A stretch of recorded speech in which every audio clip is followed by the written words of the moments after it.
ওমর তো গ্যারান্টি পাওয়া মানুষ, ওমর ফিল জান্নাহ। আবু বকর তো গ্যারান্টি পাওয়া মানুষ, আবু বকর ফিল জান্নাহ। আমাকে আপনাকে কে গ্যারান্টি দিল যে আমাদের কবরে আযাব হবে? কে গ্যারান্টি দিতে পারে? কে গ্যারান্টি দিছে যে জান্নাত পাওয়া যাব? হ্যাঁ, কেন কেন এমন হয়ে গেল বলে? আরে বাপ, চুল পাইকা সাদা, দাড়ি পাইকা সাদা, এখনো তুমি গুনাহ ছাড়তে পারো নাই। সারা জিন্দেগি মাখলুকের গোলামি করছো, খালেকের গোলামি কবে করবে বলো? কবে? অজবাব তোর পাগুলাতে একটু হাতটা রাখি, গুনাহ ছাড়, মালিকের হক, গুনাহ ছাড়, মালিকের হক। ভাবিস না এখনো অনেক সময় আছে। আরে কে জানে এই মজলিসে এমন মানুষও আছে যার কাপড়ের কাপড় দোকানে চলে আসছে। এমনও তো খবর কালকে আসতে পারে, বয়ান করে গেছে মাওলানা হাসান জামিল আর দুনিয়ায় নাই।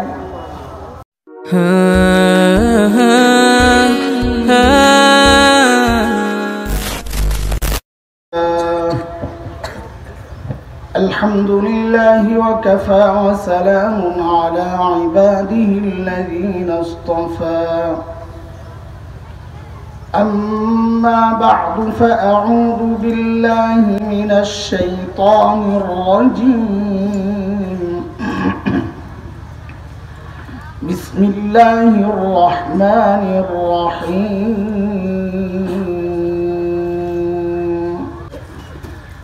يا أيها الذين آمنوا اتقوا الله ولتنظر نفس ما قدمت لغد ولتنظر نفس ما قدمت لغد واتقوا الله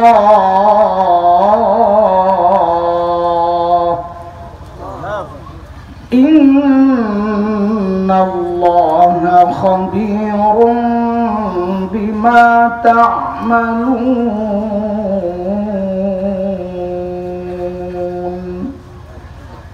آمنت بالله صدق الله العلي العظيم.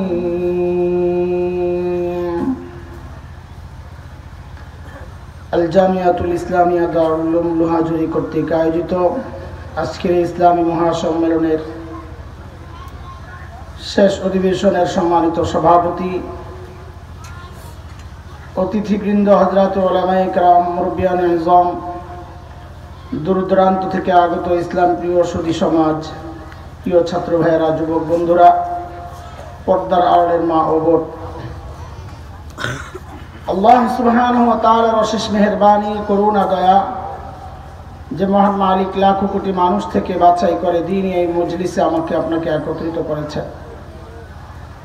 কুরআন আল কারীমের মধ্যে আসছে, আল্লাহ বলেন, দিন বুঝার জন্য, দিন মানার জন্য, দিন শেখার জন্য, দিন জানার জন্য আমি যার দিলটা খুলে দেই, যার বক্ষ উন্মুক্ত করে দেই, দিন বুঝার মানসিকতা যাকে দান করি,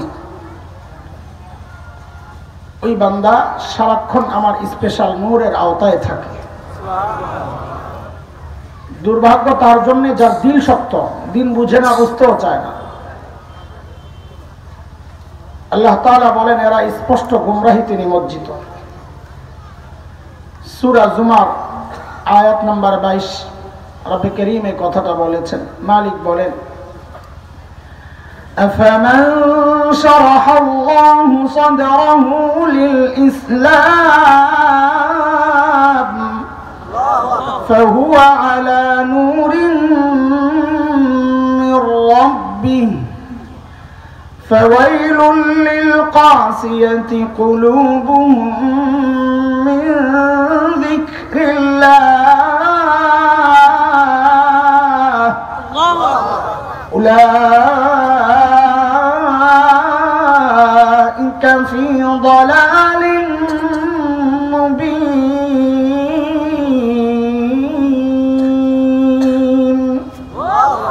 এই আয়াতের মধ্যে রব্বে কারীম এই কথাগুলো বলেছেন। মুহতারাম হাজরিন, যে মহান মালিক এই নিয়ামতে আমাদেরকে ধন্য করলেন, ওই মালিকের শুকরিয়া আদায় করি, জবান খুলে, প্রাণ খুলে কালিমাতুশ শুকর উচ্চারণ করি, আলহামদুলিল্লাহ।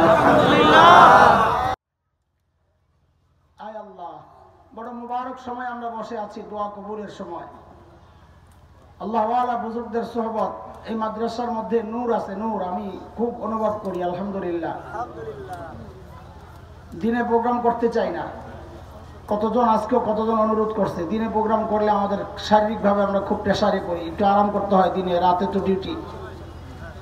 কিন্তু এই মাদ্রাসার কথা শুনে আমি সাথে সাথে বলছি না, ওখানে যাওয়া দরকার, দিল টানে, এই জন্য আসছি। তো টাইমও মুবারক, জায়গাও মুবারক, মজলিসও মুবারক। আলহামদুলিল্লাহ। এইবার আমরা যারা মুবারক আলী না, আমরা নিজেদেরকে এই মুবারকের বরকতে বরকতওয়ালা বানায় নিই। আল্লাহ কবুল করেন, আমিন। সূরা হাশরের ছোট্ট একটা আয়াত তিলাওয়াত করেছি, যে আয়াত আল্লাহ সুবহানাহু ওয়া তাআলা আমাকে আপনাকে বড় মায়া করে ডাক দিয়ে বলছেন, ইয়া আইয়ুহাল্লাযীনা আমানু, ও ঈমানদারেরা। এই ডাকটা মালিকের বড় মায়ার ডাক। হযরত মুফতি শফি রহমতুল্লাহ আলাইহি বলেছেন, আল্লাহ বান্দাকে কোরআনে ঈমানদারদেরকে দুই ভাবে ডেকেছেন। এক হচ্ছে ইয়া আইয়ুহাল্লাযীনা আমানু, ও ঈমানদারেরা। আরেক হচ্ছে ইয়া আইয়ুহান নাস, ও মানুষ। হযরত মুফতি শফি রহমতুল্লাহ আলাইহি বলেন, এই দুই ডাকের মধ্যে অনেক পার্থক্য। কি পার্থক্য?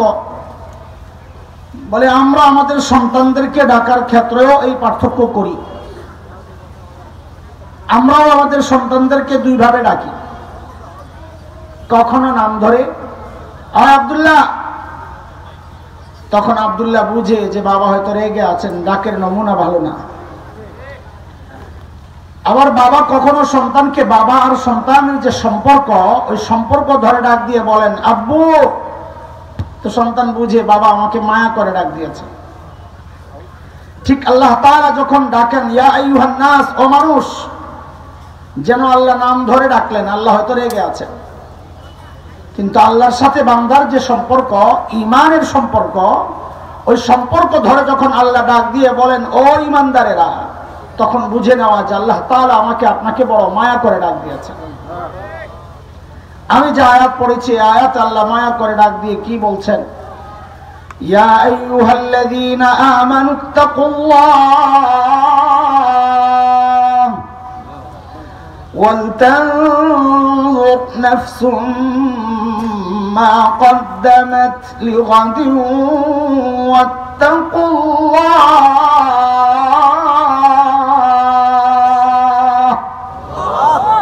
ও ঈমানদারেরা, আল্লাহকে ভয় করো। এক হুকুম। দ্বিতীয় হুকুম হচ্ছে ওয়ালতানজুর নাফসুম মা কদ্দামাত লিগাদ। প্রত্যেকটা মানুষের উচিত তার আখিরাত নিয়ে চিন্তা করা, আমার আখিরাতের পুঁজি কি, কামাই কি, সম্বল কি, মালিকের সামনে আমি কি পেশ করব, এই চিন্তা প্রত্যেকের করা উচিত। বলে চিন্তা করি বলেই তো এই মজলিসে আসছি।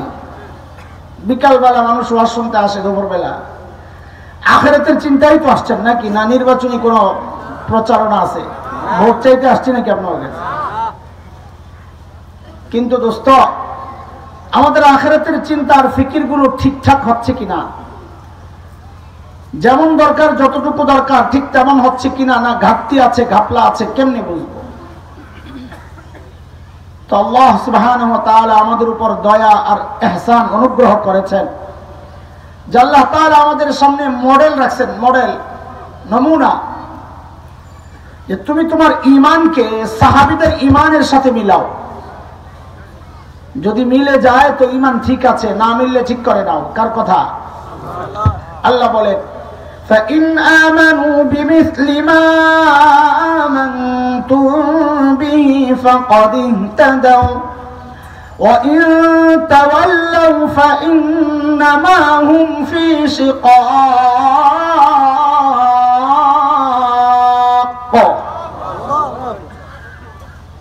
বলে তুমি তোমার তাকওয়াকে সাহাবীদের তাকওয়ার সাথে মিলাও, যদি মিলে তো তোমার তাকওয়া ঠিক আছে। তাহলে কেন মিলাবো? তো আল্লাহ বলেন কারণ সাহাবীদের তাকওয়ার পরীক্ষা আমি নিয়েছি, ওই পরীক্ষায় তারা পাস, তোমারটা মিললে তুমিও পাস।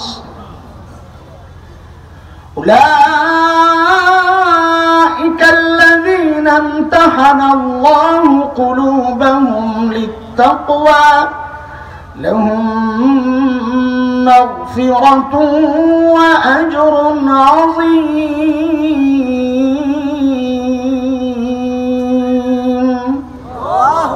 বলে আল্লাহ মিললে আমাদেরকে কি দিবেন?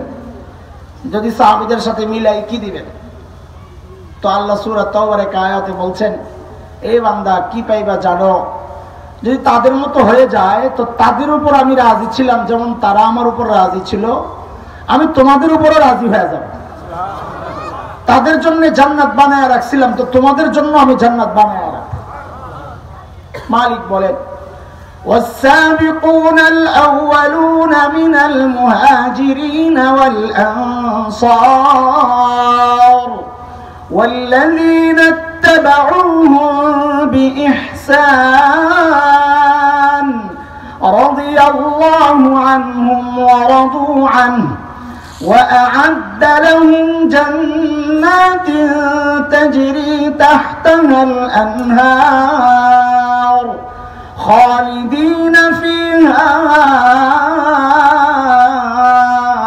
أبدا ذلك الفوز العظيم।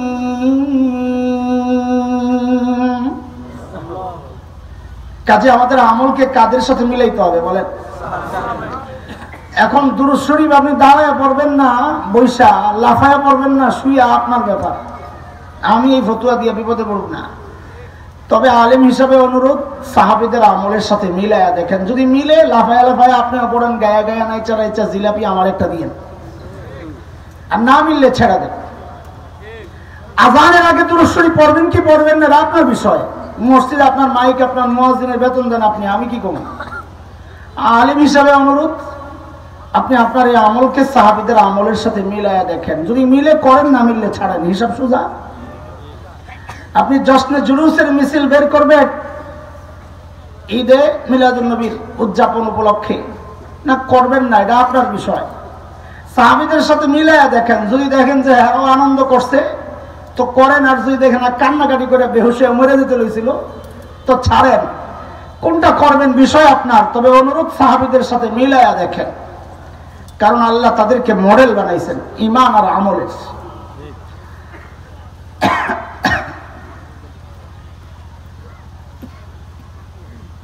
হ্যাঁ, সাহাবীদের সাথে আমাদের হুবহু মিলবে না, এটাও মাথায় রাখা। যদি হুবহু মিলতো তো আল্লাহ তাআলা আমাকে আপনাকে সেই নবী যুগেই পাঠাইতেন। যদিও ছোটবেলায় আমরা একটা গজল গাইতাম, যখন ছোট ছিলাম তখন গলা সুন্দর ছিল, এখন তো ফাটাও নাই। আগে বলতাম ফাটা বাস, এখন ফাটা বাসও নাই, এখন সুপসিরা বাস হয়ে গেছে, নাই কিচ্ছুটা। তো তিলাওয়াত করতাম, খুব সুন্দর তিলাওয়াত করতাম ছোটবেলায়। তো গজল গাইতাম আমরা একটা ছোট্ট করে। আমি গাইতেছি, আমি এক লাইন শোনাইতেছি বক্তব্যটা বোঝানোর জন্য। জন্ম যদি হত মোদের রাসূল পাকের কালে, আহা রাসূল পাকের দেশে। বাস ওস্তাদরা কইতে এটা কেমন গজল গাছ, থাম, এই গজল গাওয়া যাবে না। কেন? বলে জন্ম যদি হতো মোদের রাসূল পাকের কালে। আরে কোন যুগে জন্ম নিলে তোর জন্য ভালো, এটা তুই জানিস না, আল্লাহ জানে। রাসূলের যুগে জন্ম নিলেই কি তুমি আবু বকর হইতা? এই গ্যারান্টি কে দিল? আবু জাহেলও তো হইতে পারতা। কাজে ওই আশা নাই, আল্লাহ যেই যুগে পাঠাইছেন ওইটাই আলহামদুলিল্লাহ। একটা খুশির খবর আছে, শুনবেন নি আপনারা? শেষ বেলায় আর কি শুনবেন? মাইকলা আগে তো ভালোই ছিল, এমনকি কারেন্ট যাওয়া তেমন হইতেছে রে, এই জন্য না। হ্যাঁ, আমার কপাল আর কি। যা বউ যদি রাগি হয়, জামাইও যদি রাগি হয়, ওই সংসার ঠিকানা বড় কঠিন হয়। একজন তো নরম হইতে হয়। মাইকও যদি সমস্যা হয়, আমারও তো গলা আগেরই ভাঙ্গা, দুইটা একসাথে হয়ে গেলে বড় ঝামেলা হয়ে যায়, সংসার ঠিকানা মুশকিল হয়ে যায়। একটু খেয়াল করে শুনলে আমি আস্তে আস্তে বলতে থাকি। একটা খুশির খবর আছে আমাদের। আচ্ছা বলেন তো, এখন আপনাদের এলাকায় টমেটো কত কেজি? বেটিরাতে এই জন্যই খেপে, বাজার তো করেন না মিয়া। 110 টাকা। এক দুজন বলছে আর একটু বেশি, যাই ঠিক আছে। আচ্ছা বলেন আমাকে, বুঝে শুনে বললেন কথা। এই যে 100 টাকা বা 120 টাকায় টমেটোটা কিনেন, এটা ভেজাল না ফরমালিনওয়ালা? ভেজাল আর ফরমালিনওয়ালা তো একই জিনিস। ওই যে আমাদের মুরব্বী হুজুর দেখছি মাঝে মাঝে ভুল করে আপনাদের পরীক্ষা করছেন। এটা ফ্রেশ না ভেজাল? ভেজালটা খাইছেন 100 টাকায়। হায় রে, মাথায় কত বুদ্ধি। ফুল সিজন যখন থাকে, ফুল সিজন, তখন টমেটো এলাকায় কত কেজি? 5 টাকা। হায় রে আল্লাহ, গাছ দিলে আপনাকে এলাকা আমার দরকার। আচ্ছা, 5 টাকার টমেটোটা ফ্রেশ না ভেজাল? ফ্রেশ। দেখো তো কারবার, ফ্রেশটা খান 5 টাকায়, ভেজালটা খান 100 টাকায়। এত বুদ্ধি মাথায়। আহা, আচ্ছা কারণ কি এটার বলেন? সিজন আর সিজন ছাড়া না? মাশাআল্লাহ, তো বুঝছেন ভালো, আলহামদুলিল্লাহ। সিজনের জিনিস হয় ফ্রেশ, কিন্তু দাম হয় কম না, ওইটাই অরিজিনাল দাম। অফ সিজনের জিনিস হয় ভেজাল, কিন্তু রেট হয়, ওইটাই আমাদের মনের একটা সুখ, পাগলের সুখ মনে মনে আর কি। আল্লাহকে একা একা বলবেন, আল্লাহ আমাদেরকে তো ইবাদতের সিজন নবী যুগ আর খায়রুল কুরুন শ্রেষ্ঠ যুগে পাঠান নাই। বলে কি হইছে? পাঠাইছেন তো শেষ জামানায় অফ সিজনে। বল তো কি হইছে? বলে আমাদের আমল একটু ভেজাল হবে, কিন্তু রেটটা বাড়ায় দেওয়া লাগবে। ঠিক আছে কথা? এই কথা আমি নিজের থেকে বানায় বলতেছি না, হাদিসে ইঙ্গিত আছে। আল্লাহর হাবিব সাল্লাল্লাহু আলাইহি ওয়াসাল্লাম বলেছেন, মান তামাসসাকা বিসুন্নতি ইনদা ফাসাদি উম্মতি ফালাহু আজরু। বলেন হ্যাঁ, ফালাহু আজরু। হ্যাঁ, মুফতি আব্দুল মালিক দামাত বারাকাতুহুল আলিয়া তাহকিক, মিয়া সহ হাদিসটা দুর্বল, মিয়াটা বাদ দিলে হাদিসটা পুরা ঠিক আছে। আমি ডাইরেক্ট যদি মিয়া ছাড়া বলতাম, কেউ কেউ চিন্তা করতেন বেটা হাদিসটা ভুল বললো কিনা, এই জন্য আগে ঠিক করে নিলাম। আল্লাহর হাবিব বলেন, মান তামাসসাকা বিসুন্নতি ইনদা ফাসাদি উম্মতি ফালাহু আজরু শাহীদ আও কামা ক্বালা আলাইহিস সালাতু ওয়াস সালাম। নবী বলেন, ফাসাদের জামানায়, শেষ জামানায়, অফ সিজনে, সোজা কথা, কেউ যদি সুন্নতকে আঁকড়ে ধরে, সুন্নতকে আঁকড়ে ধরে, আল্লাহ তাআলা তাকে শাহাদাতের কি দেন? হুজুররা আমরা পড়ি হাদিস ভুল, আপনারা তরজমা করেন ভুল। আজরুন মানে মর্যাদা না ভাই, আজরুন মানে সওয়াব। সুন্নত আঁকড়ে ধরবেন আর আল্লাহ আপনার শাহাদাতের মর্যাদা দিয়ে দিবে। শাহাদাতের মর্যাদা এত সস্তা পাইছেন নাকি দিয়া? মর্যাদা আর সওয়াব এক জিনিস না, এটা বুঝেন। মাননীয় প্রধানমন্ত্রীর বেতন যা, এর চেয়ে বেশি বেতন পায় বাংলাদেশে অনেক মানুষ আছে। তার মানে কি মর্যাদা বেশি? তার মর্যাদা বেশি না। মর্যাদা আর সওয়াব এক জিনিস না। আর হাদিসে মর্যাদার কথা তো বলা হয় নাই, আমি এই তরজমা করতে গিয়ে করি। হাদিসে তো আসছে আজার, আজার কি না মর্যাদা আসছে, আজার। আজার আর মর্যাদা এক জিনিস না। এগুলা ছোটখাটো বিষয়, কিন্তু ভুলটা মারাত্মক। কারণ শাহাদাতের মর্যাদা আমি নিচে নামাই আনতেছি, এত নিচে না, আর অনেক উঁচা। যাই হোক, এবার শোনেন হাদিসটা পুরা। আল্লাহর হাবিব বলেন, কেউ যদি আখিরি জামানায়, ফাসাদের জামানায়, অফ সিজনে কেউ যদি সুন্নত আঁকড়ে ধরে, আল্লাহ তাআলা তাকে সুন্নতের মর্যাদা বাড়ায়া তার আমলনামায় শাহাদাতের সওয়াব দিয়ে দেন। নবী বলেছেন, নিয়াই সাহাবীরা, তোমরা যদি সুন্নত আঁকড়ে ধরো, আল্লাহ তোমাদেরকে শাহাদাতের সওয়াব দিবেন। এটা বলছে কথা বলে না। এই সওয়াব কারা পাবে? কারা? শেষ জামানায়। বলেন না কারা? বুঝা গেল, নবী বলেছেন শেষ জামানায় আমলের রেট বাড়ে। কই যে সুন্নতের রেট বাড়া কই গেছে? শাহাদাতের মর্যাদায়, শাহাদাতের সওয়াবে চলে গেছে। কথা বুঝেন নাই আপনারা? বাদ দেন, না বুঝলে থাক। এটাই আমাদের দিলের সান্ত্বনা, যে আমাদের আমল কম, দুর্বল, কিন্তু আশা আল্লাহর কাছে, আল্লাহ একটু সওয়াব বাড়াইয়া দিবেন, রেট বাড়াইয়া দিবেন। দোস্ত, সাহাবীদের সাথে আমাদের মৌলিক পার্থক্যটা কোন জায়গায়, এটা যদি বুঝি তো একটু মিলানো সম্ভব হবে, সহজ হবে। মৌলিক পার্থক্য দেখেন, ছোটবেলায় আমরা লেখাপড়া করছি, খেলাধুলাও করছি, করেন নাই? না করেন নাই? কথা কয় না? করছেন না? স্মরণের কি আছে? আমি তো খেলছি, আমি তো খুব খেলছি ছোটবেলায়। লেখাপড়া আবার 1 নাম্বার, পুরা জামাতে সবসময় সারা জিন্দেগি 1 নাম্বার। যা পড়তাম তো মুখস্থ, বাড়ি একেবারে ঠুটাস্ত, খালি মুখস্থ না। ওই যে ওলামা একরাম বুঝবেন, নিচে সব কিতাব এবার শুদ্ধ মুখস্থ করে ফেলে। যা পড়তাম মনে থাকতো, জেহান ছিল খুব সাফ, এখন তো নষ্ট হয়ে গেছে একেবারে, কিচ্ছু মনে থাকে। আমাদের কিতাবের মধ্যে সবচেয়ে বেশি কঠিন এবারত আরবি সাহিত্যের কিতাব একটা আছে, মাকামাতে হারিরি। তর্জমা করতেই তো জান বেড়ে যায়। আর আমি তো মাকামাতে এমন মুখস্থ ছিল আগে করা, যেন তারাবি পড়াইতে পারবো মাকামাত দিয়ে, কেউ টেরও পাইবেন না।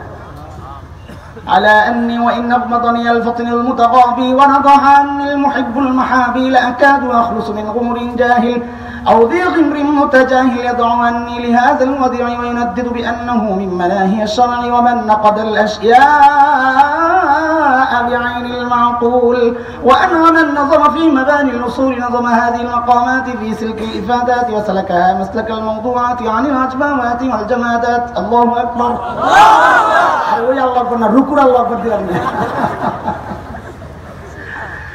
সব কিতাব মুখস্থ করে বেলাইতাম। আরবি সফাতুল মাসাদির আগা থেকে গোড়া টান দিলে আন্নাসর মদদ করনাল খুরুজুল না দুখুল দাখিল নাল কুদ বিনা তলব তলব করনাল হারুবান নাল হাফজকে করনা আসাতা রুচুবান মতরুমে ওয়াসনাল খুলুদ আমশারান আল্লাহ সুচনা চলছে গাড়ি কথা কই যায় থামবা নিয়ে যায়। সব কিতাব ওইভাবে মুখস্থ হয়ে যেত আমার। তো পড়ছি, লেখাপড়া করছি, খেলাধুলাও করছি। বলা মাকসাদ হলো খেলাধুলার আবার প্রমাণ বানাইও না যে হুজুরও খেলছে আমিও খেলুম, আর ওটা আমার মতন পড়া নেই, এরপরে খেলা যায়। আমার ওস্তাদরা কিছু বলতেন না, যা খেল। এখনকার বাচ্চারাও লেখাপড়া করে, খেলাধুলাও করে। আমাদের সাথে তাদের পার্থক্য কোন জায়গায়? পার্থক্য আছে, আমরা লেখাপড়া করতাম, ফাঁকে ফাঁকে খেলাধুলা করতাম। আর এখনকার বাচ্চারা খেলাধুলা করে, ফাঁকে ফাঁকে লেখাপড়া করে। ঠিক সাহাবায়ে কেরামের সাথে আমাদের পার্থক্যের মূল পয়েন্ট এটা, খেয়াল করেন। সাহাবায়ে কেরামও দুনিয়ার কাজ করছেন, আখিরাতের কাজও করছেন। আমরাও দুনিয়ার কাজ করি, আখিরাতের কাজও করি। পার্থক্য কোথায়? সাহাবায়ে কেরাম আখিরাতের কাজ করতেন, ফাঁকে ফাঁকে দুনিয়ার কাজ করতেন। আর আমরা দুনিয়ার কাজ করি, ফাঁকে ফাঁকে একটু আখিরাতের কাজ করি। এই গ্যাপ আর দূরত্ব যত কমাইতে পারবেন, হাসরের মাঠে সাহাবীদের তত কাছাকাছি আসতে পারবেন। চলেন সাহাবীদের আখিরাতের ফিকির কেমন ছিল একটু উদাহরণ শুনে আসি, দেখে আসি। চলেন, আখিরাত নিয়ে তাদের চিন্তা ভাবনা কেমন ছিল, আমার কি অবস্থা। অথচ হওয়ার কথা ছিল উল্টা। সাইয়েদনা আবু বকর সিদ্দিক রাদিয়াল্লাহু আনহু যখন খলিফা, রাষ্ট্রপ্রধান, তো ওনার রাষ্ট্র পরিচালনার একটা সিস্টেম ছিল। দরবারে বিধবা নারীদের লিস্ট থাকতো, অসহায় যারা কাজ করতে পারে না। কেউ স্বেচ্ছায় খেদমত করতে চাইলে ওই নামের পাশে নিজের নাম বসায় নিত। Free service. একদিন হযরত ওমর আসছেন যে কোন এক বুড়ির খেদমত আমি করব। কত বড় মানুষ ওমর, বুড়ির খেদমত করে আখিরাত কামাবে, কি চিন্তা মাথায়। নাম খুঁজে পান না, খুঁজতে খুঁজতে একটা নাম পাইছে চিপা দিয়া। ওই নামের পাশে কারো নাম নাই, আনমার্কড। ওই নাম ধরে ঠিকানা ধরে পরদিন হযরত ওমর বুড়ির বাড়িতে ফজরের পরপর যায় হাজির। কখন বলেন? চিল্লায়া করেন, সবাই বলেন, চিল্লায়া মানে সবাই বলেন। এই যে প্রশ্ন করতেছি আমার মতলব আছে, প্রশ্ন করা বললে মনোযোগ আসে। এটা কোরআন আর হাদিসের সিস্টেম। গুরুত্বপূর্ণ কিছু বলার আগে এরকম শ্রোতাকে কান খাড়া করতে হয়। হযরত মুআজ এক বর্ণনায় বলেন যে নবীর সাথে আমি একই বাহনের মধ্যে ছিলাম, কুনতু রাদিফা, একই বাহনে পিছনে, হুন্ডার মধ্যে পিছনে থাকে না। নবী আলাইহিস সালাম আমাকে ডাক দিলেন, ইয়া মুআজ, ও মুআজ। হযরত মুআজ বলেন, আমি জবাব দিলাম, লাব্বাইকা ওয়া সাদাইকা ইয়া রাসূলুল্লাহ, আমি হাজির। নবী আবার ডাকলেন, আমি আবার জবাব দিলাম। নবী আবার ডাকলেন, আমি আবার জবাব দিলাম। হযরত মুআজ বলেন, এই তোমরা এমনটা মনে করো না যে আমার জবাব নবী শুনতেছেন না। লাইসা বাইনি ওয়া বাইনাহু ইল্লা মুখারাতার রাহিল, নবীর থেকে আমি বেশি দূরে না, আমার আর নবীর মাঝখানে খালি একটা কাঠ। মুখারা বলা হয় বাহনের মধ্যে যে কাঠটা বসায়, সামনের ব্যক্তি হেলান দেয়, পিছনের ব্যক্তি ধরে, ওটার মধ্যে বসায়। নবী আর আমার মাঝখানে খালি একটা কাঠ, মুখারা। তার মানে নবী ইচ্ছা করে আমাকে বারবার ডাকতেছেন যেন মনোযোগ দিই। কোরআনের তরিকা এটা। আল্লাহ কারিয়া সম্পর্কে জানাবেন তো আল্লাহ বলতেছেন, আল কারিয়া মাল কারিয়া ওয়া মা আদরাকা মাল কারিয়া। কারিয়া, কারিয়া কি? কারিয়া চিনেননি আপনি? তো এত কথার দরকার কি? একবারে বললেই তো হয় কারিয়া কারে করে। নবীর কান খারাপ করতেছেন আল্লাহ তাআলা। মনোযোগ দিয়ে শুনেন। নবীর মনোযোগ ছিল না? ছিল। নবীর মাধ্যমে আমাদেরকে শোনাইতেছে। বলেন হযরত ওমর বুড়ির বাড়িতে কখন গেছেন? কথাটা এই জন্য জিজ্ঞেস করলাম যে গুরুত্বপূর্ণ, শুনেন।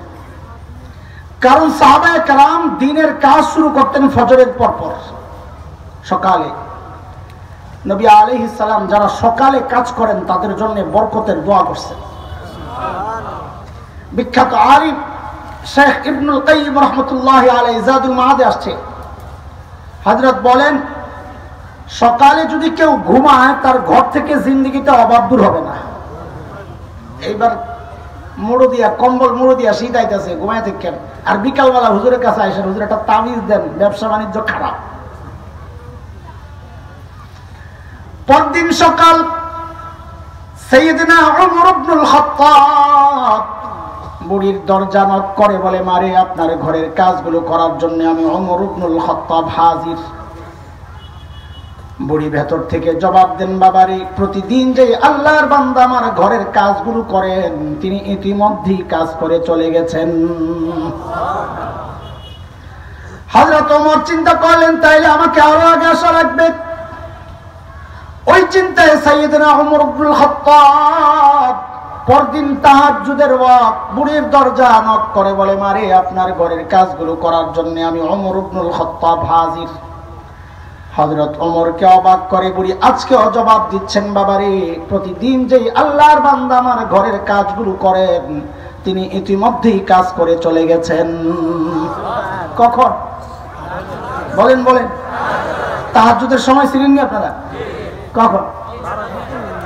3টার আগে, একদম দরকার দেয় না, শেষ রাত্র। আচ্ছা, ইখতিলাফ আছে, বুঝা গেছে। খালি হুজুররা ইখতিলাফ করেন, আপনাকেও আছে। এটা তো মুফতি সাহেবরা বলবেন। আমার ডিজিটাল মৌলবী, আমার কাছে আরেকটা ব্যাখ্যা আছে।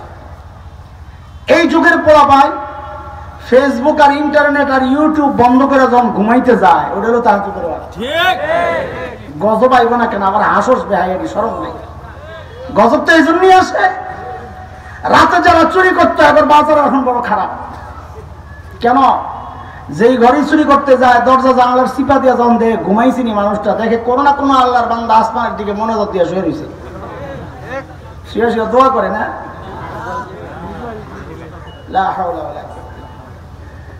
এইবার যায় হযরত ওমরের টনক নড়ছে, কিরে এত রাতে কে কাজ করতে আসে? হযরত ওমর চিন্তা করলেন আমার কাজের দরকার নাই, আগে বুজুর্গ বাড়ি করা লাগবে, কে আল্লাহর বান্দা এই গভীর রাতে কে কাজ করতে আসে। পরদিন হযরত ওমর ইশার নামাজের পর বুড়ির বাড়ির দরজার সামনে এক ঝোপের আড়ালে চুপচাপ বসে আছেন। দেখবেন এত রাতে কে কাজ করার জন্য আসে। গভীর রাত হযরত ওমর লক্ষ্য করলেন এক আল্লাহর বান্দা খালি পায়ে চোরের মতো পা টিপে টিপে আস্তে আস্তে আগাইতেছে। ওমর রেডি, আসেন আপনি দেখি কেডা। যেই না কাছে আসছে ওমর দাঁড়ায় গেছেন। কে আপনি? বাপরে, ওমরের যে আওয়াজ! মানুষটাও একা, রাত ও গভীর। এমন কোন সিচুয়েশনে আমি যদি পড়তাম, হঠাৎ কেউ দাঁড়ায় যদি বলতো কে, আমার তো কাপড় চোপড় নষ্ট হয়ে যেত।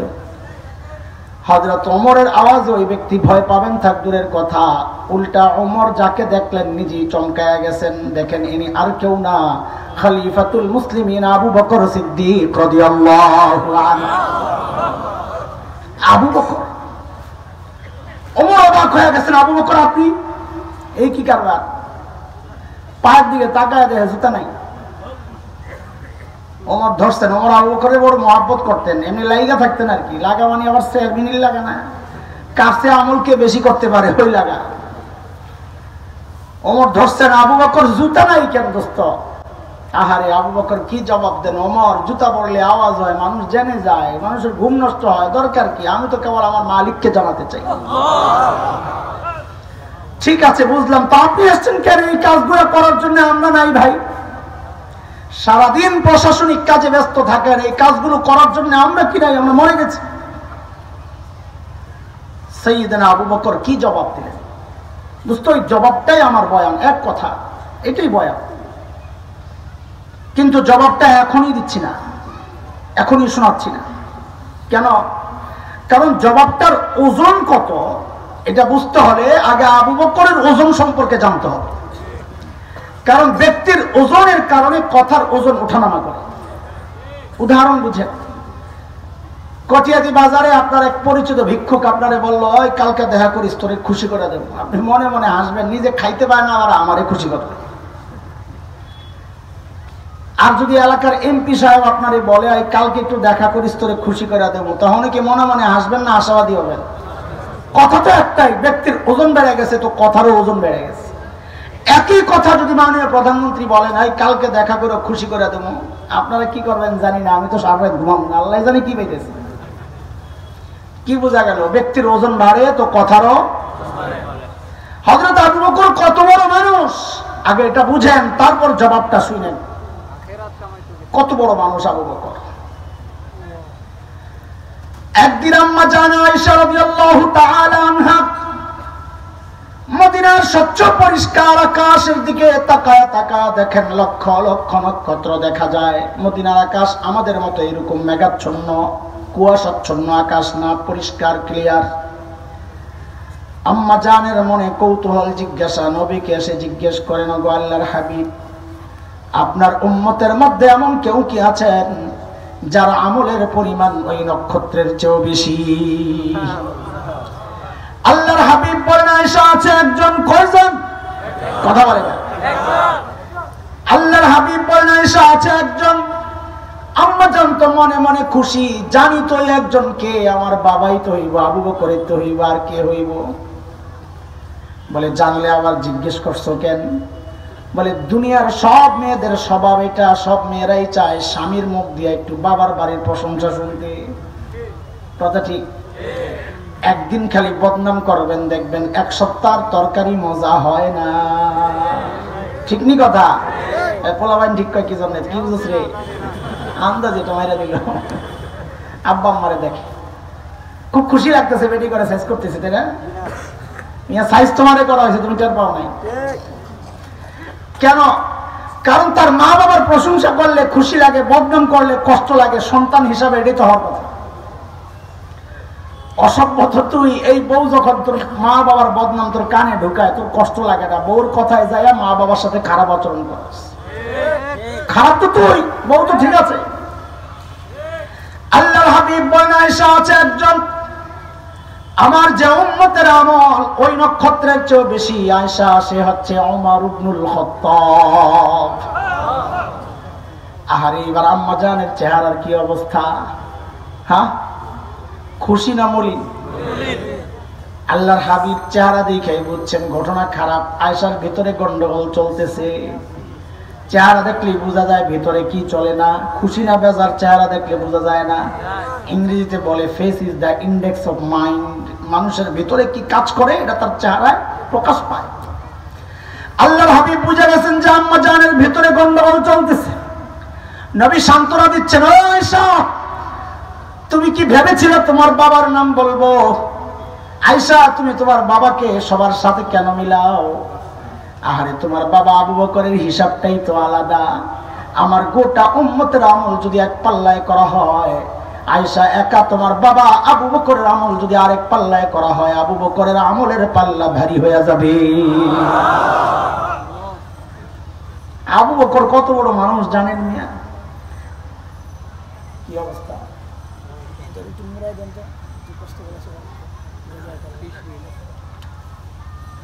শেষে মুসিবতে না পড়ি আবার। এমনি তো স্টার্টটা স্লো হয়ে গেছে নানান কারণে। হযরত ওমর একদিন আসছেন আবু বকরের কাছে, খুব মনোযোগ দিয়ে শুনেন। আয়েশা বলেন, দোস্ত, আপনার সাথে একটা লেনদেন করতে চাই। লেনদেন? কি লেনদেন করবেন আপনি? তো ওমর বলে, দোস্ত, আমার সারা জিন্দেগি যত আমল করছি না, সব আমল আপনারে দিয়ে দিতে চাইলাম। আবু বকর করছেন ভালো চিন্তায়, কি রে ওমর এত ভালো মানুষ, সারা জীবন উনি আমার সাথে আমল নিয়ে করলেন ঠেলা ঠেলি, আমি বলে সব দিয়ে দিবেন। আরে এখানে কোনো গোমর আছে? আবু বকর মানুষ সরল সোজা, কিন্তু বোকা তো না। বুঝেন না এই কথা?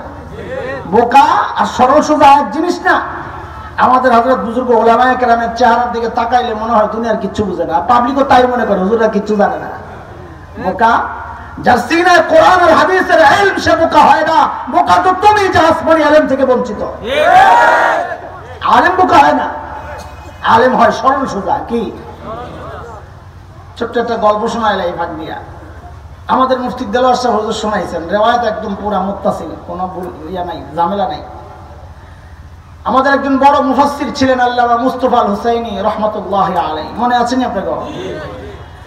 আমাদের মতো অত ভুংবান্ত ছিল না, হুজুরের সাদা সিধা মানুষ, অলিপুরি সাহেব হুজুর এই যে সাদা সিধা মানুষ। মাহফিল শেষে এক হোটেলে রাত্রে বসতেন খাইতে, হাইওয়ের পাশে। পাশের টেবিলে এক ভদ্রলোক বসে বসে চা খায়। কি খায়? তো হুজুর সুন্নত তরিকায় প্লেটটা চেটে চুটে একটা হাত দিছিল, পয়সা পয়সা চাবাইতেছে। দুনিয়ায় এমন কিছু মানুষ আছে দাড়িওয়ালা টুপিওয়ালা দেখলেই চুলকানি শুরু হয়, শুধু কটিয়া দিতে নাই, আর সব জায়গায় আছে। ওই বেটা চা খায় আর হুজুরের দিকে তাকায় রয়েছে, মনে মনে চিন্তা করে মোল্লারে সাইজ করার একটা মোক্ষম সময়, এটা হাতছাড়া করা যাবে না। চায়ের কাপটা হাতি নিয়ে হুজুরের টেবিলের সামনে দাঁড়ায়, একটা এক্সকিউজ মি। হুজুর বলে ইয়েস বলেন। ওই যে হুজুর যে হাড্ডি খাইতেছে বদমাইশ জিজ্ঞেস করে, হুজুর আপনাকে এলাকায় কুকুরে কি খায়? দেখছেন নি কেন? ওই যে হুজুর হাড্ডি খাইতেছে না, বদমাইশ হুজুরের কুত্তার দিকে ইঙ্গিত করছে। অসভ্য মনে করছে ব্যাককল হুজুর এই প্রশ্ন শুই না দুঃখে কষ্টে কাঁদতে কাঁদতে বেহুশ হয়ে যাবো না, কিন্তু হুজুর যে কত বড় পণ্ডিত তো জানে না।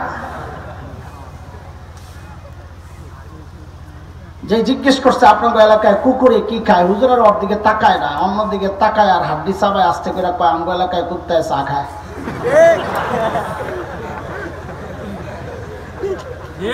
এখন কি অবস্থা? মাথাটা নিচে দিয়ে দিয়ে সোজা গেছে। হায় খোদা, কাসেম নানুতুবি রহমাতুল্লাহি আলাইহি কত বড় মানুষ না? আল্লাহ মাথা দিছেন আল্লাহ তাআলা, একটা আজিব মাথা। গোটা ভারত উপমহাদেশে ইংরেজ বিরোধী আন্দোলনের অন্যতম সিপাহ সালার, যার আঙ্গুলের ইশারায় মুসলমান হিন্দু সব উঠে বসে, এত বড় নেতা। হযরত দারুল উলুম দেওবন্দের পাশে মূল ফটকের দেয়ালের কাছেই একটা মসজিদ লাগোয়া, ছাত্তা মসজিদ। হযরত ওই মসজিদে থাকতেন। ইংরেজরা টের পাইছে, গ্রেফতার করার জন্য চারদিক থেকে ঘেরাও করছে, ধরবে হযরত রে। হযরত ভিতরেই আছে। ভিতরে কি করেন? একটা গেঞ্জি গায়ে দেওয়া, লুঙ্গি পরা, মসজিদ ঝাড়ু দেয়। আরে আমাদের বড়রা কত সাদা সিধা ছিলেন। ইংরেজরা ভিতরে ঢুকছে, দুইটা হযরতরে দেখা এরা মনে করছে এটা কাসেম নানুতুবি না, এরা মনে করছে এত বড় নেতা, পেটটা তো কমপক্ষে দেওয়ান বাকি হুজুরের মতো অত।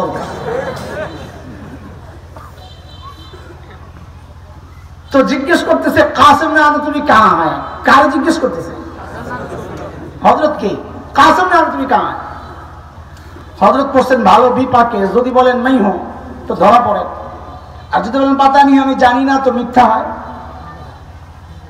আরে কাসেম নানুতুবির আল্লাহটা মাথা দিছিলেন, উনি উপস্থিত জবাব দেওয়ার ক্ষেত্রে ওনার কোনো জুড়ি ছিল না।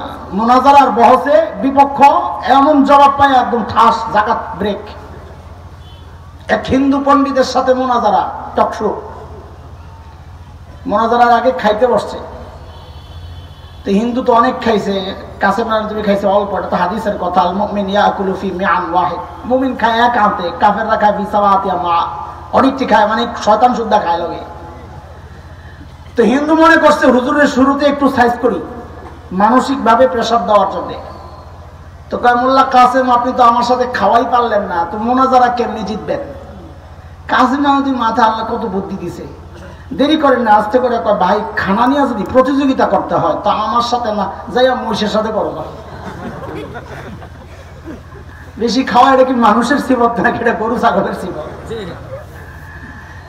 ইংরেজরা যাই জিজ্ঞেস করছে কাসেম নানুতুবি কাহা হয়? কাসেম নানুতুবি করছেন কি জায়গাত যেখানে দাঁড়ায় আছিলেন জায়ুডা লইয়া, ওখান থেকে সইরা এই জায়গায় আসছেন, তো আগের জায়গাটা ফাঁকা হয়েছে না, এমন একটা ভাব রয়েছে যে কথাটা বুঝতে দেরি হয়েছে। কাহা কি আবার? ও আচ্ছা কাসেম নানুতুবি, আচ্ছা ও তো আবি হাতে, ও তো একটু আগে এখানেই ছিল, তো কথা তো মিথ্যা না, একটু আগে তো এখানেই ছিল, এখন তো সইরা এই জায়গায় আছে। ইংরেজরা মনে করছে একটু আগে এখানেই ছিল, এখন বুঝি পালায় গেছে। আচ্ছা বাদ দে, কয়টা শুনবি আর টাইম নাই। আবু বকরেরই একটা শোন, এই শোন মানে পিচ্ছিরা মুরব্বীরা কয় না রাঙ্গুর কি করে গেছে বেটায় লাখ কথা। সূরা লাহাব যখন নাজিল হয়েছে ওই সূরায় আসছে আবু লাহাবের বউয়ের কথা, তোরেও সাইজ করাই ভাই। উম্মে জামিল বিনতে হারব ইবনে উমাইয়া, আবু লাহাবের বউ, বেটি যখন শুনছে আমার বিরুদ্ধে সূরা নাজিল হয়েছে, পাথর একটা লইছে, নবীকে মারবে, কাবার দিকে আসতেছে। সাইয়েদনা আবু বকর দেখছেন উম্মে জামিল আসতেছে। আবু বকর বুঝছেন বেটির নমুনা ভালো না, নবীর কানে কানে আস্তে আস্তে বলতেছেন, ইয়া রাসূলুল্লাহ, উম্মে জামিল আসতেছে, ভাবসাব বেশি ভালো না। নবী বলেন, আবু বকর আপনি চিন্তা করেন না, উম্মে জামিলরে আসতে দেন, আসতে দেন, ও আমারে দেখবি না। কেন? আল্লাহ আগে জানিয়ে দিয়েছেন নবীটা আপনার মুজিজা, কোরআনের মুজিজা। সূরা বনী ইসরাঈল আয়াত 45, فإذا قرأت القرآن جعلنا بينك وبين الذين لا يؤمنون بالآخرة حجابا مستورا। নবী আপনি যখন তিলাওয়াত করবেন আপনার আর বেঈমানদের মাঝখানে আমি নিরাপত্তা পর্দা দিয়ে দিব, এরা আপনাকে দেখবেই না। উম্মে জামিল আয়েশা খালি খোঁজে, আবু বকর তো বুঝছে তুমি তো দেখো না নবীরে, ঠিকই তো কইছে নবী। না পায়া এখন আবু বকররে ধরছে, হয় মোল্লা। তখন তার মোল্লা কয় নাই, যা কইছে এটা সময়ের শব্দ দিয়ে তর্জমা করলাম আর কি। হয় মোল্লা তোর দুস্থ কই। আবু বকর বলছেন ভালো বিপাকে, যদি বলেন মাইহু লা আরিফ, যদি বলেন লা আদরি আমি জানি না, তো মিথ্যা হয়, সিদ্দিক কানা যায়। আর যদি বলেন এই যে, তো আবু বকর মাইর খায়। কেন? আবু বকর বলবেন এই যে, উম্মে জামিল বলবে কই যে, এত দেয় না, খামাখা আবু বকর মাইর খাবে। সাইয়েদনা আবু বকর কত চালাক আর চতুর, চতুর না সচেতন, সচেতন। আস্তে করে বললেন, খুঁজা দেখো। কি খুঁজা দেখো? মাদ্রাসা ছাত্ররা ভালো বলতে পারবে, জুমলায় ইনশাই আমর, এর মধ্যে সত্য মিথ্যার কোনো কিচ্ছু নাই। তুমি খুঁজা দেখো, সত্য না মিথ্যা এর সাথে কোনো সম্পর্ক নাই, খুঁজা দেখো। উম্মে জামিল মনে করছে আবু বকর জানে না, আরে খুঁজতে কইতেছে। হিজরতের সময় নবী আর আবু বকর মদিনার পথে, কাফেররা খুঁজতেছে, পাইলেই 100 ওট। খবর ছড়ায় গেছে বহুদূর। এমন এক এলাকায় ধরা পড়ছে যারা আবু বকরও চিনে না, নবীও চিনে না, ধরছে। সামনে ছিল আবু বকর ছিলেন। আবু বকরে ধৈর্য জিজ্ঞেস করতেছে, মাম্মা তোমার সাথে এই লোককে? এখন আবু বকর যদি বলেন লা আরিফ আমি চিনি না, তো সিদ্দিক কাটা যায়। আর যদি বলেন আমার নবী, তো নবীর মাথা কাটা যায়। আবু বকর বড় চালাক সচেতন মানুষ, আস্তে করে জবাব দিলেন, হাজার রাজুল ইয়াহদিনি, এই লোকটা আমারে রাস্তা দেখায়। বেটারা মনে করছে কি আবু বকর রাস্তা চিনে না, পিছনের জন কয় ডাইনে বামে সোজা, ডাইনে বামে সোজা। কিন্তু আবু বকর তো মতলব আরেকটা, হাজার রাজুল ইয়াহদিনি ইলাল জান্নাহ, এই লোকটা আমারে জান্নাতের রাস্তা দেখায়। সাইয়েদনা ওমর যখন বললেন, আবু বকর আমার সারা জিন্দেগীর আমল আপনাকে দিয়া দিতে চাই। আবু বকর আস্তে করে বললেন, ওমর বুঝলাম, কিন্তু আমার কি দেওয়া লাগবে একটু কন্যা। আবু বকর এই কথা বলার সাথে সাথে ওমর বলে, আবু বকর বেশি কিছু চাই না, অল্প অল্প। বলে অল্প কি? ওই যে হিজরতের সময় সাউর গুহা যে নবীর সাথে 3 দিন লুকায়া ছিলেন আবু বকর, ওই 3 দিন আমারে দিয়ে দিবেন, আমি আমার সারা জিন্দেগীর আমল আপনাকে দিয়ে দিব। কয়দিন? কয়দিন? আরে বলেন না কয়দিন? 3 দিন আর সারা জিন্দেগি মিলল? বলেন। আবু বকর 3 দিনে এমন কি আমল করছেন যে ওমর সারা জিন্দেগীর আমল দিতে চান। বোঝা গেল এখানে কোনো গোমর আছে। সাইয়েদনা ওমর কি বুঝলেন গোমর? চলেন একটু গোমর খুলি। গুহার ভেতরে নবী আবু বকরের কোলে মাথা রাইখা ঘুমাইতেছিলেন। নবী ঘুম থেকে উঠা দেখেন আবু বকরের চেহারার মধ্যে চিন্তার ছাপ। নবী জিজ্ঞেস করতেছেন, আবু বকর আপনি এত চিন্তিত কেন?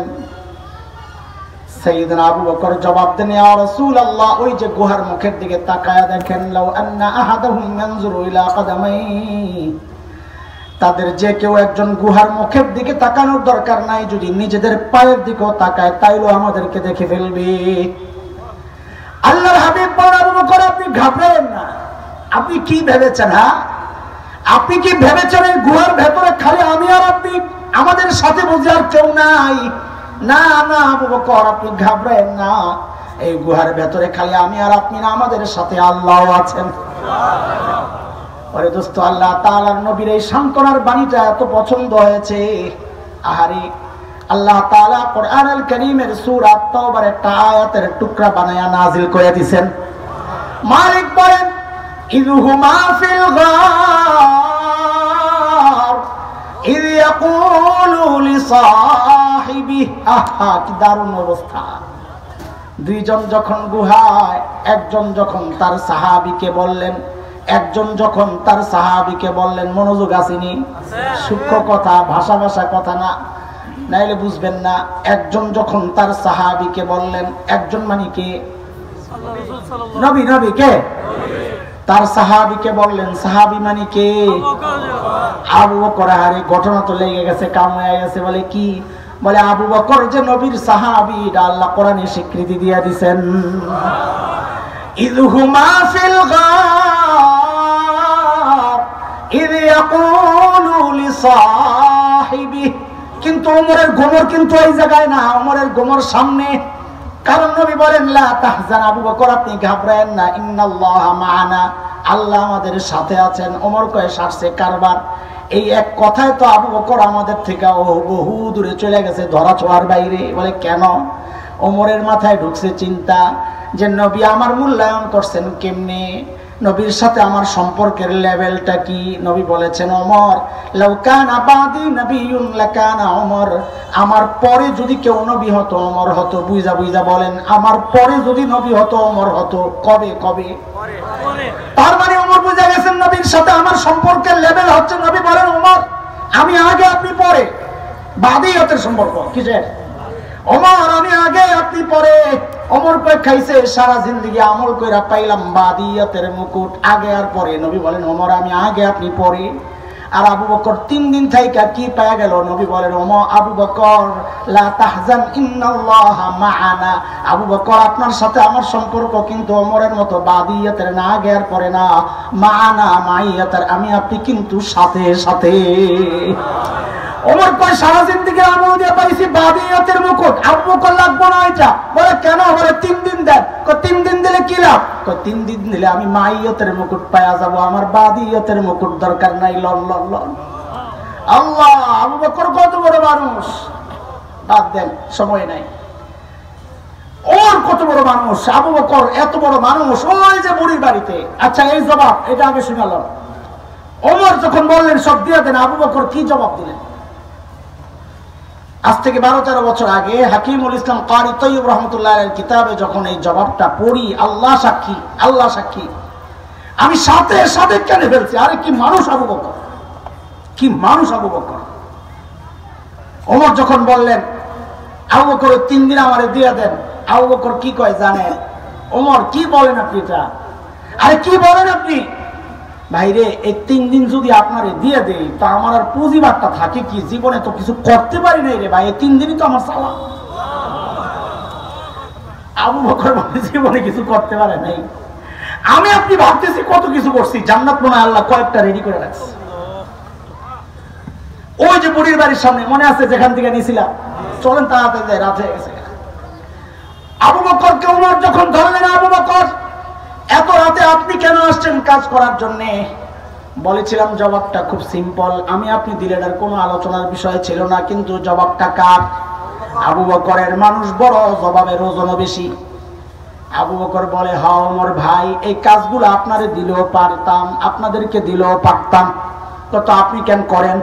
তো ভাই রে আমি কি আমার আখিরাত কামাই করব না? খালি তোমরাই কামাইবা, আমার আখিরাত লাগবে না? আবু বকর আখিরাতের চিন্তা। ও এত বড় মানুষ। এক হাদিস তো শুনাইলাম, নবী বলেছেন আমার পরে কেউ নবী হলে ওমর। এক হাদিসে নবী বলেছেন ওমরু ফিল জান্নাহ, ওমর জান্নাতি। আমি আপনি হকের উপর চললে বলা হয় লোকটা হকপন্থী। ওমর সম্পর্কে নবী বলেছেন উল্টা, দারাল হাক্কু হাইসু দারা, ওমর যেদিকে যায় হক তার পেছনে যায়। জান্নাত থেকে নবী যখন ঘুরে আসছেন, ওমরের বাড়িটা জান্নাতে দেখে আসছেন, নবী দুনিয়া এসে আনন্দ আর উচ্ছ্বাস প্রকাশ করতেছেন। আরে কি যে সুন্দর বাড়ি ওমরের, আমার মনটা চাইছিল একটু ভেতরে ঢুকি, না জানি ভেতরটা কত সুন্দর, কিন্তু ঢুকি নাই। কেন? বাপরে ওমরের যে গায়রত, আত্মমর্যাদা বোধ, প্রেস্টিজ, ওমর যদি মাইন্ড করে, কারণ কারো ঘরে তো অনুমতি ছাড়া ঢুকা নিষেধ। সূরা নূরে আসছে না, ইয়া আইয়ুহাল্লাযীনা আমানু লা তাদখুলু বুয়ুতান গায়রা বুয়ুতিকুম হাত্তা তাস্তানিসু ওয়া তুসাল্লিমু আলা আহলিহা। কারো ঘরে তো অনুমতি ছাড়া ঢুকা নিষেধ, নবী বলেন এজন্য আমি ঢুকি নাই ওমর যদি মাইন্ড করে। হযরত ওমর হাকিমুল ইকা হযরত মুফতি তাকি উসমানী দামাত বারাকাতুহুম শাইখুল ইসলাম এই ঘটনা লেখার সময় কি সুন্দর করে লেখেন জানেন? কারে হযরত ওমর হাউমাউ করে কান্না শুরু করছে, হাউমাউ করে কান্না শুরু করছে। আবি কাহিরতু ইয়া রাসূলুল্লাহ, আপনার সাথে আমার আত্মমর্যাদা বল, কেন একটু ঢুকলেন না আমার ঘরে, কেন একটু ঢুকলেন না? এত বড় মানুষ ওমর, অথচ আখিরাতের ভয় আর ফিকির কলিজায় কিভাবে ঢুকছে। মৃত্যুর সময় জীবন সায়ান্নে হযরত ওমর আবু লুলু মাজুসির ছেলে বিষাক্ত খঞ্জর দিয়ে হযরত ওমরের পেটের মধ্যে যখন চালায় নালী বুড়ি বের হয়ে গেছে, কাপড় দিয়ে পেঁচায় হযরত ওমরকে শোয়া দেওয়া হয়েছে। হযরত ওমর বেহুশ, একজনের কোলে মাথা, একটু হুশ ফিরছে তো নামাজের খবর লইছেন। দরজার কাছে এক ছেলে দাঁড়ানো, তার কাপড় ছিল টাকনোর নিচে। ওমর দ্বীনের ব্যাপারে কতটা সিরিয়াস ছিলেন, নিজের এই অবস্থা, এর মধ্যে ডাক দিয়েছে ওই কাপড় উপরের দিকে ওঠা। এরপর কি করলেন হযরত ওমর? নিজের মাথাটাকে নিয়ে জমিনের উপর রাখলেন। হযরত ওমর মাথা জমিনের উপর রাখলেন, রাইখা এই গালগুলো মাটির সাথে ঘষেন আর কান্দেন, ঘষেন আর কান্দেন আর বলেন ওয়াইলুন লাকা ইয়া ওমর ইন লাম ইয়াগফির লাকা রাব্বুক। ওমর, তোমার রব যদি তোমাকে ক্ষমা না করে তোমার জন্য ভয়ঙ্কর বিপদ কিন্তু অপেক্ষা করতেছে। এত বড় মানুষ ওমরের চিন্তা। আবু বকর এত বড় মানুষ, অথচ দূরে নির্জনে চলে যেতেন আবু বকর, আর একা একা যায় চিৎকার করে করে কাঁদতেন আর বলতেন ইবনে আবি কুহাফা, ও আবু কুহাফার বেটা, তুই মানুষ কেন হইলি রে? তুই মানুষ কেন হইলি? এখন আল্লাহর আদালতে কেমনে জবাব দিবি তুই? আবু বকর কাঁদতেছে। গাছ দেখলেই কাঁদতেন আবু বকর, গাছ দেখলেই কাঁদতেন আর বলতেন ইয়া লাইতানি কুনতু ওয়ারাকা মিনাশ শাজারা তুদাত ফাতুকাল। হায়, মানুষ না হয়ে যদি গাছের পাতা হইতাম তো জীবজন্তু আমারে চাবায়া চাবায়া খায়া ফেলতো, আমার আর হিসাব দেওয়া লাগতো না। আরে দোস্ত, এমন চিন্তা তো হওয়ার কথা আমার মতো জালিমের। অথচ আমি তো বটেই অধিকাংশের চেহারার দিকে তাকাইলে মনে হয় না মানুষটার আখিরাতের ভয় আছে, আখিরাতের ফিকির আছে। কেন রে ভাই, আমি জিজ্ঞেস করতে চাই, কেন কেন এমন হয়ে গেল? আরে আমাকে আপনাকে কে গ্যারান্টি দিল যে আমাদের মৃত্যু যন্ত্রণা হবে না? বলে ওমর তো গ্যারান্টি পাওয়া মানুষ, ওমরু ফিল জান্নাহ। আবু বকর তো গ্যারান্টি পাওয়া মানুষ, আবু বকর ফিল জান্নাহ। আমাকে আপনাকে কে গ্যারান্টি দিল যে আমাদের কবরে আযাব হবে? কে গ্যারান্টি দিতে পারে? কে গ্যারান্টি দিছে যে জান্নাত পাওয়া যাবো? হ্যাঁ, কেন কেন এমন হয়ে গেল? বলে আরে বাপ, চুল পাইকা সাদা, দাড়ি পাইকা সাদা, এখনো তুমি গুনাহ ছাড়তে পারো নাই। সারা জিন্দেগি মাখলুকের গোলামি করছো, খালেকের গোলামি কবে করবে বলো? কবে? অজবাব তোর পা গুলাতে একটু হাতটা রাখি, গুনাহ ছাড়, মালিকের হক, গুনাহ ছাড়, মালিকের হক। ভাবিস না এখনো অনেক সময় আছে। আরে কে জানে এই মজলিসে এমন মানুষও আছে যার কাপড়ের কাপড় দোকানে চলে আসছে। এমনও তো খবর কালকে আসতে পারে, বয়ান করে গেছে মানে হাসান জামিল আর দুনিয়ায় নাই। কোন ভরসায় ভাবে ঘুরি, কোন ভরসায় ভাবে হাসি? বলে এই জন্য মালিক আল্লাহ আমাকে আপনাকে ডেকে ডেকে মায়া করে বলতেছেন ইয়া আইয়ুহাল্লাযীনা আমানুত্তাকুল্লাহ ওয়ালতানজুর নাফসুম মা কদ্দামাত লিগাদ ওয়াত্তাকুল্লাহ। প্রত্যেকটা মানুষের উচিত তার আখিরাত নিয়ে চিন্তা করা, যে আমার পুঁজি কি, কামাই কি, মালিকের সামনে আমি কি পেশ করব।